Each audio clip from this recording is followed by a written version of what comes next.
This week I'm driving Kia's EV5 GT line.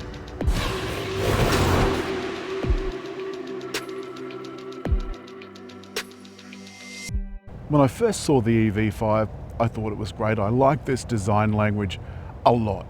Look, some people don't, and of course you're all entitled to your own opinions, but those who don't like it are wrong. It starts with this fairly brutal front end. There's still a hint of tiger nose grille, but of course there's no need for a grille, so there's no real need for the tiger nose. And the LED lights. And all of the EVs really have the same look about them, except for EV6. Now somewhere in there is Nero, the Nero EV, and I don't know how it fits in with cars like this in the range. The line's got a smart set of 20-inch wheels and nifty door handles that are normally flat but come out when the key is sensed. The rear seat is fairly generous and it's incredibly easy for me to get in. This, for a change, is nice and high. Overhead is a full width sunroof. I've got the shade closed today, of course. And have a look at this for rear legroom. There's a little heated and cooled compartment and a USB outlet. And because this is the top model, it also has Harman Kardon speakers. And there's no speakers in the console, they're here in the B-pillar. I'm still not fussed on this little kick up in the back, but it's a very small complaint to make about this small office block on wheels. The rear, there's absolutely no doubting that it's a Kia, or that it's an EV5, or that it's a GT line. The open button, of course, is at the bottom. There's a generous boot area, an underfloor area here, an underfloor area for cables, and the all-important vehicle to load outlet. And that's something that our friends discovered in the recent disaster, the cyclone that came and flooded parts of Queensland and northern New South Wales. People were able to plug into their cars and power some of their house, but only up to about 3 kilowatts. The first thing I wanted to start off with, and I don't know if you can see it, but just here on the door, in fact on both doors, there's a greasy mark from elbows. I don't know whether that's sun cream or something, but I haven't been able to get it off. And that's something that I think is a real worry. It's on the driver's door as well. I don't know if you can see it, but it's just here. There's a fabulous center console, a couple of USB outlets, some cup holders, etc. But I wanted to point out just down here on the center console, there's a fingerprint reader. If you don't put your finger on that once it's programmed, the car won't start. The other thing is this infotainment system unit here. 3 screens, one there, one here, a little one for the air conditioning and climate, and then one over here which is not a touch screen, and that's for the driver's instruments and dials and so forth. And up here you can probably see that big dish in the dashboard. That is for the head-up display. In front of me it's very, very wide. It's at least as wide as the driver's dials. Again, I can see all of the information. This is very much like the other cars that we've seen recently. We've got some individual air conditioning controls here and touch controls just here. So those words are actually controls.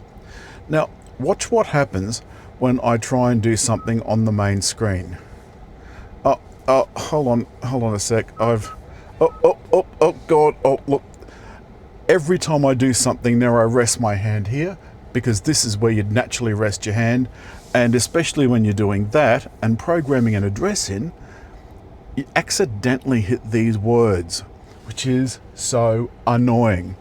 In any event, I'm going to use my CarPlay, which is wireless. Let's just set in, no, I just did it then. How annoying. Let's go back, search, save places. So go to my usual destination. One thing I noticed that even if I used the inbuilt system, it still didn't give me how much battery I'd have on arrival.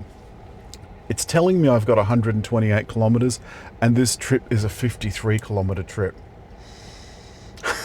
So let's hope I don't finish up in disaster. Oh, of course. I've got to go in and turn off the speed sign recognition. Now, I don't know why Kia persists with that. They keep saying that they were obliged to put in speed side recognition and overspeed warning. The trouble is, it's always wrong. And it pings when you change speed zones, pings when you're overspeed, even if it's showing the wrong speed. This is very, very quiet. It's got acoustic linings on some of the glass.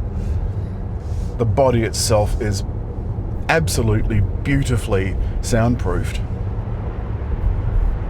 And the two pedals up here, they control the amount of regenerative braking. On this twisty road, the speed limit is about the limit this car should be driven at anyway. One of the things that I think Kia has done well is design the inside of the car so that it feels like it's got plenty of room. The dash is expansive and feels like things aren't just plonked on places. And with even the K4 having this dash, I think Kia's come a long way. I just don't like these touch controls. I'd prefer buttons that you can't easily press. Or should I say buttons that won't press unless you want them to be buttons. Then we talk about the model range, which is Air, Earth and GT line. There's two-wheel drive and all-wheel drive versions, which are single motor and dual motor, and both have a single speed reduction gear. The seats are really comfortable, covered in their artificial leather. The door controls include seat position, because these have electric seats, seat heating and cooling, and the steering wheel heating. There's of course the natty feature that you can activate in the menu system that will cut EV5's air off from the outside if you're going into a tunnel. Going to turn my seat cooling on, it's on maximum. Alright, nice leisurely takeoff. I'm in normal mode because I'm trying to conserve battery, but sport mode does give it a bit of a kick in the pants.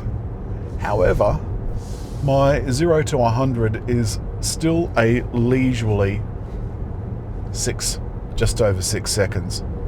There's two batteries, a long range and a short range, or long range and a standard range. The long range is 88 kilowatts and weighs 575 kilograms. Oh, there's nothing worse than entering a highway at way under the speed limit. Get out of my way!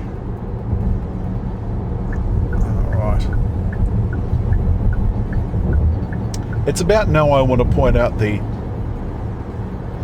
blind spot view monitor, which means that depending on which way you indicate, you get a little view down the side of the car. So the lane centering and auto steering is on. As is the auto lane change. Now in a minute it's going to ask me if I want to use auto lane change. So the car just did that lane change all by itself. I'm cruising down the highway now. The ride is extremely comfortable. The car is steering for me. It's keeping me centered in the lane. It's watching for traffic around me.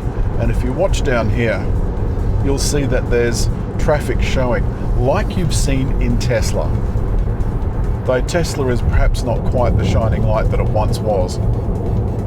Most of the Kia EVs can take ultra rapid charging, and this has 400 or 800 volt architecture, and that means that it can take full advantage of ultra rapid charging. Up to 350 kilowatts, it'll get 10 to 80% in about 20 minutes, I think it is, but I'll look that up. That's all this week for the Kia EV5. I like it. I think it's, for an EV at least, well placed in the market, got a decent range, fabulous build quality, great warranty, and a whole bunch of extras that makes it worthwhile. It's more than just a car.